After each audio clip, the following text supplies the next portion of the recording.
Alors, bonjour à tous les amis. Aujourd'hui, on est avec Dokai, l'organisateur de la Angoulême Tattoo Convention. Bonjour à tous, merci à vous d'être venus jeter un petit coup d'œil, puis de me donner un peu de temps pour m'exprimer, c'est cool. Première question, qu'est-ce que tu cherches à transmettre via cette convention de tatou? Alors en fait, moi déjà dans cette convention, j'essaye de faire une convention dans laquelle j'aimerais y être moi, en tant que Ouais. tatoueur, parce que moi je suis tatoueur, je fais beaucoup de conventions, donc j'en vois de toutes sortes. Donc je vais essayer de vraiment faire celle dans laquelle j'aimerais m'y retrouver moi. Ce que je cherche à transmettre, c'est une convention où les gens peuvent se parler. Donc on n'a pas de concert trop fort, on n'a pas de musique trop fort. Tu me demandais justement Oui, tout à oui. l'heure pour la musique. Parce qu'en fait, avant, je demandais, je disais que c'est vrai que quelque chose très souvent dans les conventions, ben, on trouve beaucoup de musique.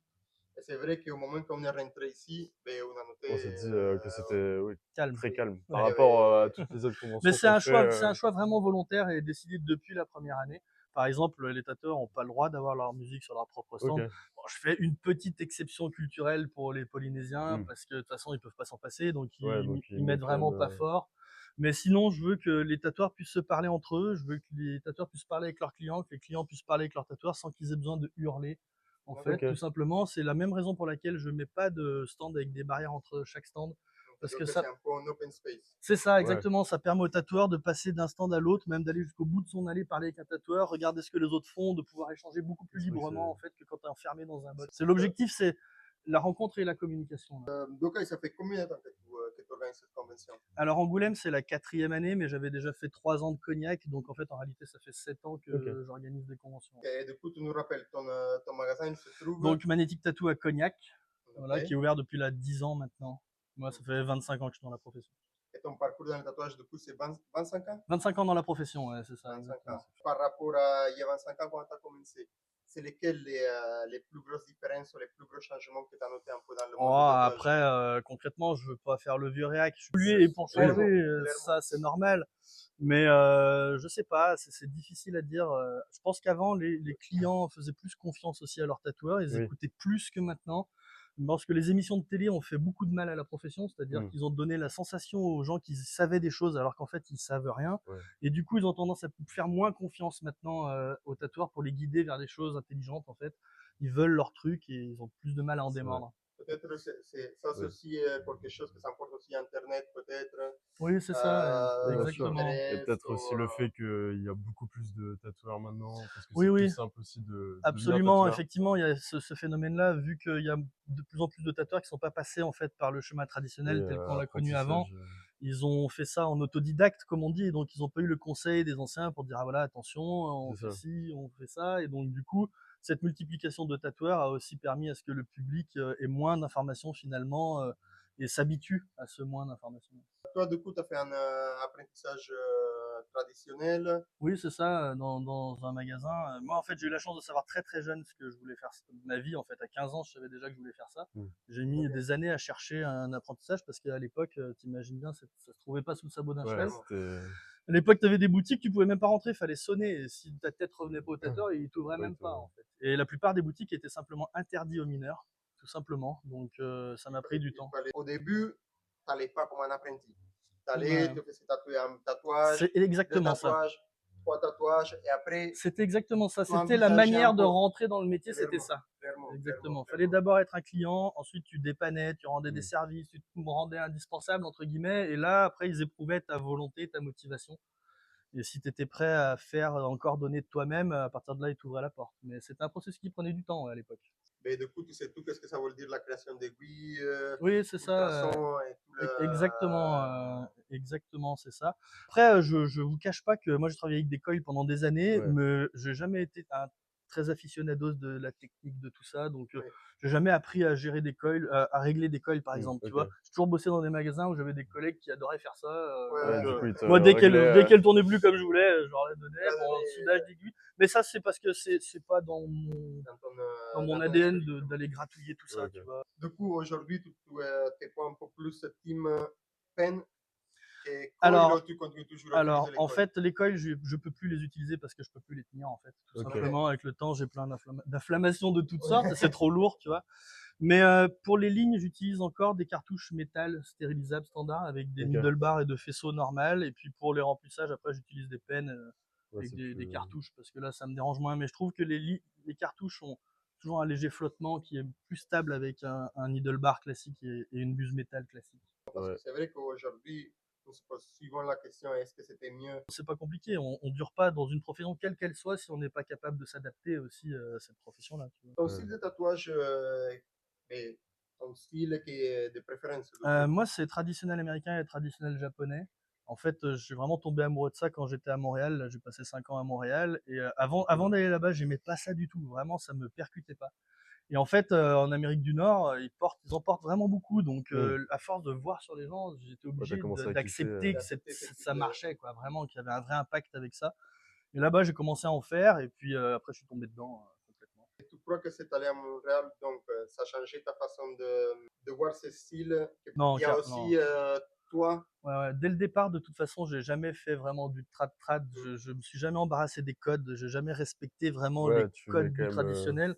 Je les adapte comme j'ai envie. Je me pose pas de questions. Même si même des fois mes ombrages, je devrais même pas les mettre là. En fait, si je m'appliquais vraiment au dessin, mais si je trouve que ça fonctionne et que ça marche, C'est je cool, le ouais, mets tu comme le fais ça quand et même. je me pose pas plus de Ouais, il y a questions. quand même ta personnalité, quoi, même si. Ouais, j'essaye. On est tous des tatoueurs. On essaye tous de mettre un peu de Oui, nous-mêmes c'est ça. dans ce clairement, qu'on fait, tu vois. clairement. Mais je m'embarrasse pas des codes vraiment spécifiques du style, quoi. Du style. Mm. Aujourd'hui, c'est vrai que la clientèle, c'est un clientèle un petit peu peut-être plus exigeant. Même pas plus exigeant, on pourrait même pas l'appeler comme ça, mais comme ils ont un peu plus d'infos, ben forcément, ils vont quelque chose que c'est spécifique. Souvent, quand il vient un client chez toi et il veut vraiment quelque chose qu'il a vu sur Internet, est-ce que tu crois que c'est quelque chose de juste, en fait, c'est quelque chose de correct pour un tatoueur de De, réaliser exactement un de faire tatouage un copier-coller. mais qu'on doit copier? Évidemment, on essaie toujours de pousser nos clients à faire quelque chose de différent, à faire quelque chose que nous, on a Nous, on envie. aime, ouais. Parce que le tatou, c'est une symbiose, ça marche à deux personnes, en fait. C'est Clairement. l'entente entre un client et un tatoueur. Si on veut que le résultat soit optimum, il faut que les deux s'emboîtent correctement. Donc on essaye toujours de pousser les clients à faire des choses qu'on pense bien pour eux et qu'on pense jolies pour nous. Après, on reste à la base aussi des prestataires de services, c'est-à-dire que nous sommes des tatoueurs, on est là pour faire des tatouages. Si une fois qu'on a disséminé notre message, qu'on a essayé de convaincre la Oui, personne, elle nous que dit vraiment. moi je veux ça, on est là pour lui faire des tatous. C'est Donc ça. oui, on va lui faire parce qu'on préfère qu'elle le fasse bien chez nous plutôt qu'elle aille le faire de toute façon mal Clairement, ailleurs, tu clairement. comprends? Donc oui, nous avons tous en tant que tatoueurs le devoir d'essayer d'ouvrir l'esprit de nos clients, de les pousser vers le meilleur, mais on a aussi le devoir de respecter leurs choix et leurs envies. Ce sont leurs tatous, c'est pas nous qui les Totalement. portons. Donc on doit aussi Clairement. respecter ça, quoi. Alors là, on voulait te poser des petites questions. Un peu, c'est à choix. Tu préfères les street shops ou les privés? Les Ah, salons privés? alors à 2000% les street shops. Moi, je suis de la génération, j'ai grandi dans des street shops, j'ai travaillé Ouais, toute ma vie dans des street shops.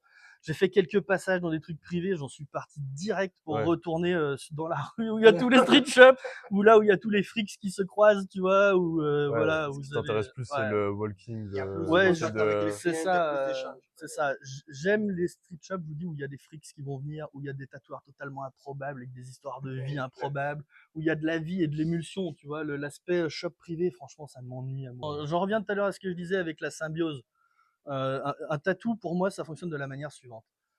Il faut insuffler une âme dans ce tatouage, d'accord? Et le seul moyen d'insuffler une âme, c'est d'avoir une relation avec ton client.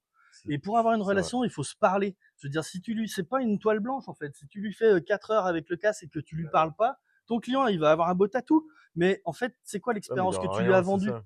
Ton tatou, il aura pas d'âme en fait. Il va rien retenir de cette expérience, ton client, tu comprends? Donc, il y a certains clients qui aiment ça. Mais crois-moi, avec toutes les années, la plupart des gens, ce qu'ils aiment, c'est Ouais, l'expérience qu'ils ont de eue avec parler. leur tatoueur. Donc, je peux comprendre, par exemple, sur une partie de la session où tu vas dire à ton client, écoute, là, c'est une partie hyper technique. J'ai besoin d'être dans ma bulle.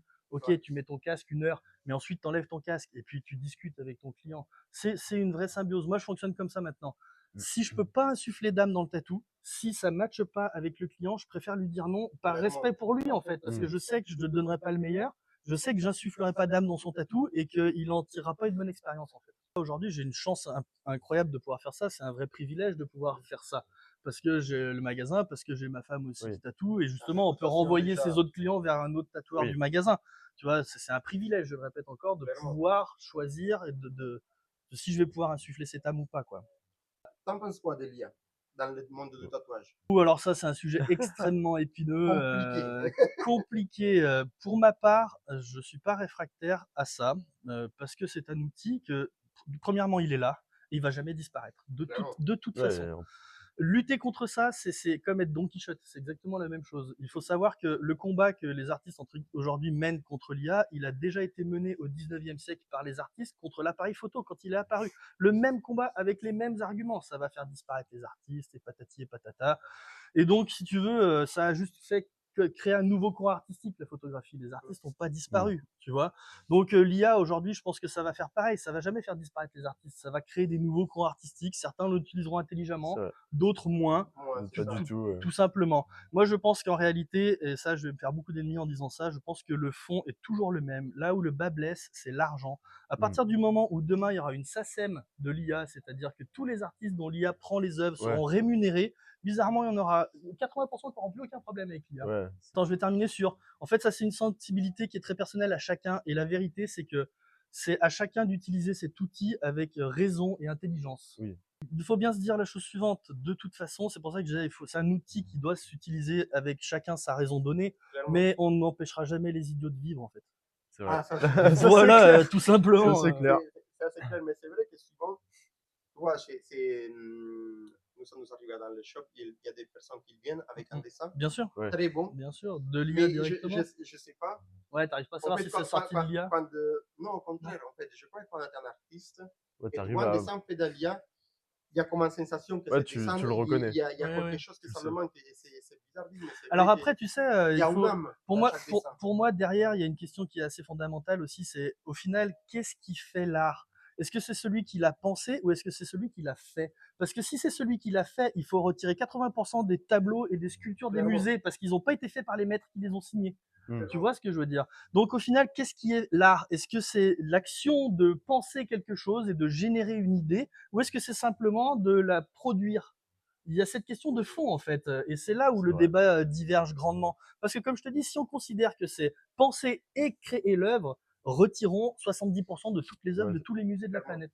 Mais c'est aussi comme dans le tatouage. Si on voit qu'est-ce que c'est l'histoire du tatouage, ben, ça part quand même des référents qu'ils étaient de base. Donc, dans le japonais, on peut dire Mais bien sûr, Oryoshi, Oui. dans mais bien sûr. l'américain, on peut dire Mais c'est Jean évident. Jerry, Je veux dire, Darby. le traditionnel américain, mais Ouais. on crée absolument quasiment plus rien aujourd'hui. Tout a déjà été Ah fait et ben, c'est dessiné en ça. trad C'est américain. très compliqué C'est ça, C'est de la de créer. révisitation quand même de quelque chose. Mais bien entendu. Tu sais, je me suis un peu penché sur le sujet avec toutes ces réflexions de fond et aujourd'hui, c'est difficile de définir au final si c'est de l'art ou pas parce qu'il est enseigné dans les beaux-arts un courant artistique qui s'appelle le collage et qui Mm. fait exactement la même chose que l'IA, C'est c'est-à-dire vrai. que les colleurs, ils vont piquer des morceaux d'art à tout le monde, des morceaux de photos, des morceaux vrai, de c'est vrai. texte et ils créent une œuvre avec ça. Ils font exactement la même chose que ce que fait l'IA et ça, c'est enseigné comme courant artistique dans tous les beaux-arts du monde. C'est Tu vrai que j'avais comprends? jamais. Ouais, Mais- c'est- mais- C'est la Qu'est-ce que tu penses de la crème anesthésiante? Alors ça, concrètement, ça dépend, je pense, du style déjà de tatou que tu Ouais. fais. Il y a des styles où ça pose plus de soucis que d'autres. C'est-à-dire moi, pour du trad avec des gros liners et des aplats, personnellement, ça me change rien. Après, bon, les crèmes anesthésiantes, elles ont une durée de temps Ouais, d'efficacité c'est ça. limitée. Donc en réalité, au-delà d'une heure d'efficacité, peut-être deux pour les plus fortes crèmes, si tu es sur un tatou de 4 heures, ça n'a pas un grand impact. Je dirais peut-être même que des fois c'est pire parce que ton corps ressentant pas la douleur, il n'a pas Ouais, libéré les endorphines. Donc toi tu t'habitues à pas avoir mal et d'un coup la douleur arrive, tes Arrivé endorphines sont sur- pas là et tu as l'impression que ça fait encore plus Encore mal en plus mal fait. que d'hab. C'est ça. Parce que c'est vrai qu'avant, on n'utilisait pas du tout de crème Mmh. anesthésiante et c'était un peu. Enfin, pour moi, c'est un peu ça aussi qui fait partie du tatouage. Mmh. C'est la Oui, oui, douleur de. il y a, effectivement, il y a une expérience à vivre, C'est ça. ça c'est certain. Après, j'ai des confrères qui, par exemple, le mélangent avec la vaseline.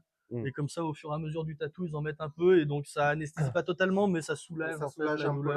la Pour les séance. grosses séances, au bout de 3-4 heures où t'étales en fait ça, tu Oui. vois, ça finit par pénétrer et Ça, c'est soulager. cool comme technique. J'avais Ouais. jamais C'est vrai écouté, que franchement. c'est Ça... pas bête. Ouais, c'est C'est cool. vraiment pas bête. Ouais, ouais. Et pro ou contre les écoles de tatouage. Les écoles d'aujourd'hui, je suis totalement contre, c'est une aberration Clairement. totale et complète. Clairement. Ça, c'est juste du business. Ah oui, c'est de tout, l'arnaque, ni plus c'est clairement ni de moins. l'arnaque. C'est clairement de Ouais, l'arnaque pour tous les petits jeunes qui rêvent de devenir tatoueur.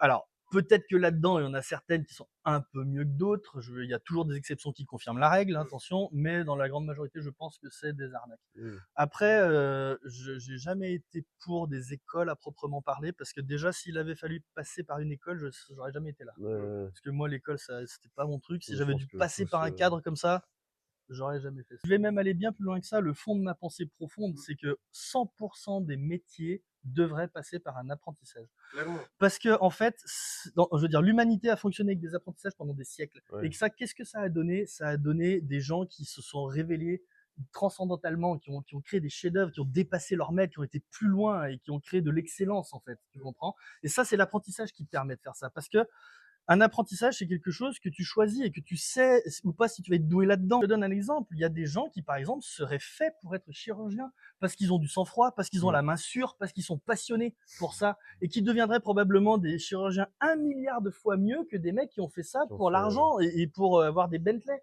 Tu vois ce que je veux dire? Clairement. Et on ne leur donne pas de chance à ces gens-là parce qu'ils ne peuvent pas passer par un cursus d'apprentissage. Tu vois? Donc on prive des gens qui seraient faits pour des métiers et qui pourraient transcender ces métiers, dépasser leur maître et créer des nouvelles choses parce qu'ils sont faits intrinsèquement pour ça, au profit de gens qui ont la capacité de gober et de recracher avec leur mémoire des trucs pour avoir Et des bonnes qu'ils notes. sont Tu vois. appris, clairement. Exactement. Sailor Jerry ou Ed Hardy? Ah, Allez, c'est leur Jerry. Sailor Jerry, Ouais. ok. Sailor Jerry ou Philippe Liu? Alors, Philippe Le, mais pas en soi pour le tatou. En soi plutôt pour l'histoire de la famille, l'expérience qu'il représente en fait d'un autre monde vraiment du tatou, de ce qu'il a fait lui, c'est-à-dire partir traverser le monde entier à 15 ans, mettre à l'amende les plus grands tatoueurs où les mecs ils comprenaient même pas ce qu'ils faisaient tellement il avait surpassé et créé quelque chose de nouveau qu'ils avaient jamais vu. C'est plus pour ça, pour son père aussi Félix, pour toute l'expérience qu'il y a avant ça, un ouais, c'est peu, l'histoire ouais qui voilà, c'est dégage. ça, plus que pour vraiment le tatou en lui-même. Après, il tatoue incroyablement bien, mais j'ai jamais eu de feeling vraiment avec son travail. Ok. Du coup, Philippe Liu ou Oryoshi? Donc là, c'est Ah un bon Ouais, bah, c'est- Oriyoshi, clairement. Hein. Là, voilà, j'aime beaucoup Philippe et tout ce qu'il représente, mais Oriyoshi, on joue encore sur un autre stade de globalité Oui, voilà, de son travail, de ce qu'il représente, de tout ce qui se cache derrière au sein même du Japon. Qu'est-ce que le Dokai d'aujourd'hui, il conseillerait à le Dokai d'avant. d'avant? Donc celui-là qui a 15 ans, il a commencé à s'envisager dans ce monde de tatouage. Alors, ce que je me conseillerais aujourd'hui, en fait, alors ça va vous paraître con, mais je me conseillerais de me remplir vachement plus de tatous plus jeune. Ok. Tu vois, parce que plus on vieillit et plus on Et a puis mal et moins on a c'est. envie en fait, tu vois. Et je me dirais putain, mais remplis-toi jusqu'à tes 25 ans, de la tête aux pieds, tu vois. Après, tu seras débarrassé. Voilà, ça, je me conseillerais ça, j'avoue, parce qu'aujourd'hui, j'ai envie de plein de pièces, mais je sais que je pourrais plus les Ouais, tenir. Tu vois, quand j'étais jeune, je pouvais faire des séances de 10 heures. Ça me faisait ni chaud ni froid. Maintenant, au bout de 3 heures, je dis lâche-moi, fous-moi la paix, quoi. C'est bon, il n'y a pas Ouais, ouais, de. c'est ça. Donc je conseillerais ça. Après, j'ai mené ma carrière, je l'espère en tout cas intelligemment. Je suis parti propre de tous les shops où j'ai travaillé. Je me suis pas fermé de porte. Donc je pourrais pas me conseiller ça en soi. Ça, c'était un bon choix intrinsèque à moi-même. Ça m'a permis de faire ma carrière correctement, de m'ouvrir plein de contacts, de pouvoir aller à l'international dans toutes les conventions, que ce soit de gauche ou de droite, en fonction des sensibilités que vous Oui. connaissez. Voilà, toutes les portes me sont ouvertes. Je peux aller chez tous les anciens de Neuski à Jamie à Arles en guest. Enfin voilà, tu vois.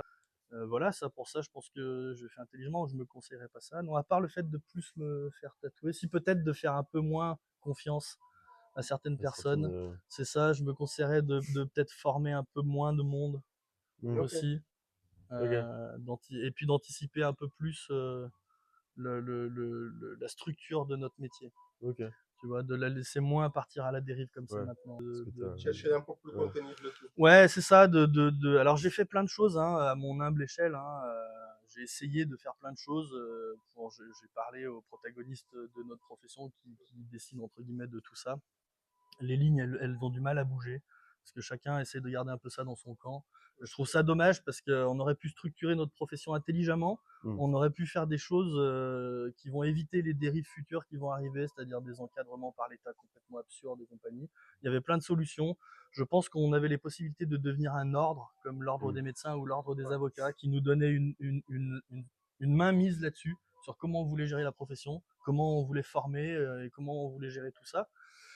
Pour l'instant, il n'y a rien qui est fait dans ces directions, et ça, c'est quelque chose que je regrette beaucoup. Et on est tous responsables. Je me considère, je regarde la caméra, je me considère comme responsable aussi de cette situation, parce qu'il y a des choses à faire, il y a des possibilités, et aujourd'hui, on fait rien pour ça. C'était un plaisir, Dokai. Mais merci, c'était un plaisir Merci aussi. beaucoup. Ça m'a fait C'était trop vraiment cool. plaisir que vous me donniez un petit peu de temps de parole. Merci beaucoup.